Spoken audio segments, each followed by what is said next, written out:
morning, Mr. Beale. They tell me you're a madman. Only desultorily. How are you now? I'm as mad as a hatter. Who is it? I'm going to take you into our conference room. Seems more seemly a setting for what I have to say to you. I started as a salesman, Mr. Beale. I sold sewing machines and automobile parts, hairbrushes, and electronic equipment. They say I can sell anything. I'd like to try to sell something to you. Valhalla, Mr. Beale. Please sit down.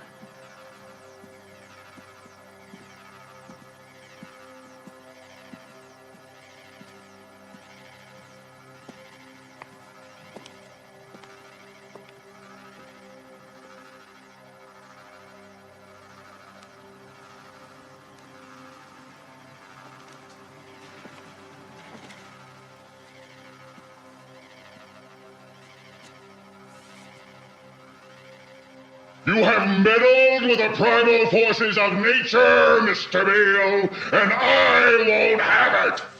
Is that clear? You think you've merely stopped a business deal? That is not the case. The Arabs have taken billions of dollars out of this country, and now they must put it back. It is ebb and flow, tidal gravity. It is ecological balance. You are an old man who thinks in terms of nations and peoples. There are no nations. There are no peoples. There are no Russians. There are no Arabs. There are no third worlds. There is no West. There is only one holistic system of systems. One vast and immane, interwoven, interacting, multivariate, multinational dominion of dollars. Petrodollars, electrodollars, multi-dollars, rank marks, rands, rubles, pounds, and shekels. It is the international system of currency which determines the totality of life on this planet. That is the natural order of things today. That is the atomic and subatomic and galactic structure of things today. And you have meddled with the primal forces of nature. And you will atone. Am I getting through to you, Mr. Beale? You get up on your little 21-inch screen and howl about America and democracy. There is no America. There is no democracy.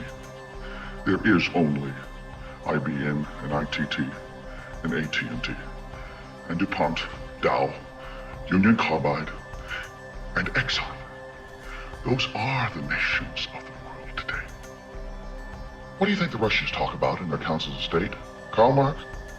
They get out their linear programming charts, statistical decision theories, Minimax solutions, and compute the price-cost probabilities of their transactions and investments, just like we do. We no longer live in a world of nations and ideologies, Mr. Beale.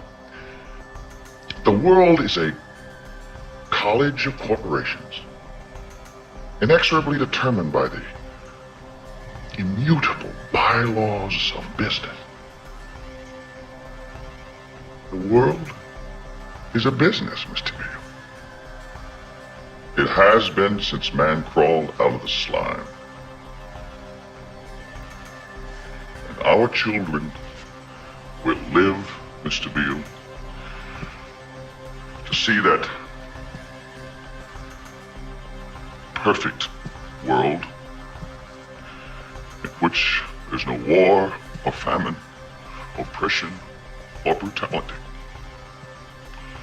One vast and ecumenical holding company for whom all men will work to serve a common profit, in which all men will hold a share of stock, all necessities provided, all anxieties tranquilized, all boredom amused.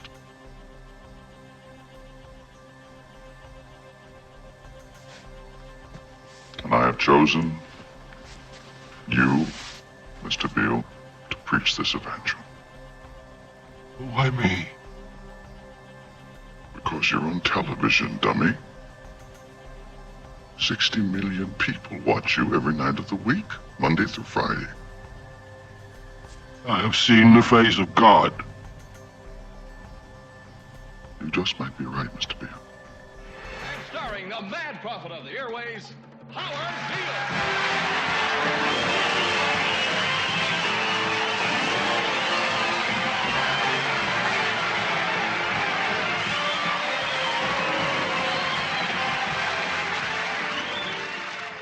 Edward George Ruddy died today. Edward George Ruddy was the chairman of the board of the Union Broadcasting Systems, and he died at 11 o'clock this morning of a heart condition, and woe is us. We're in a lot of trouble. So, a rich little man with white hair died. What has that got to do with the price of rice, right? And why is that woe to us? Because you people and 62 million other Americans are listening to me right now. Because less than 3% of you people read books. Because less than 15% of you read newspapers. Because the only truth you know is what you get over this tube. Right now, there is an entire generation that never knew anything that didn't come out of this tube. This tube is the gospel, the ultimate revelation. This tube can make or break presidents, popes, prime ministers. This tube is the most awesome goddamn force in the whole godless world. And woe is us if it ever falls into the hands of the wrong people. And that's why woe is us that Edward George Ruddy died. Because this company is now in the hands of CCA, the Communication Corporation of America. There's a new chairman of the board, a man called Frank Hackett, sitting in Mr. Ruddy's office on the 20th floor. And when the 12th largest company in the world controls the most awesome goddamn propaganda force in the whole godless world, who knows what shit will be peddled for truth on this network? So you listen to me. Listen to me. Television is not the truth. Television is a goddamn amusement park. Television is a circus, a carnival, a traveling troupe of acrobats, storytellers, dancers, singers, jugglers, sideshow freaks, lion tamers, and football players. We're in the boredom-killing business. So if you want the truth, go to God. Go to your gurus. Go to yourselves, because that's the only place you're ever going to find any real truth. But man, you're never going to get any truth from us. We'll tell you anything you want to hear. We lie like hell. We'll tell you that Kojak always gets the killer and that nobody ever gets cancer in Archie Bunker's house. And no matter how much trouble the hero is in, don't worry, just look at your watch. At the end of the hour, he's going to win. We'll tell you any shit you want to hear. We deal in illusions, man. None of it is true. But you people sit there day after day, night after night, all ages, colors, creeds. We're all you know. You're beginning to believe the illusions we're spinning here. You're beginning to think that the tube is reality and that your own lives are unreal. You do whatever the tube tells you. You dress like the tube. You eat like the tube. You raise your children like the tube. You even think like the tube. This is mass madness, you maniacs.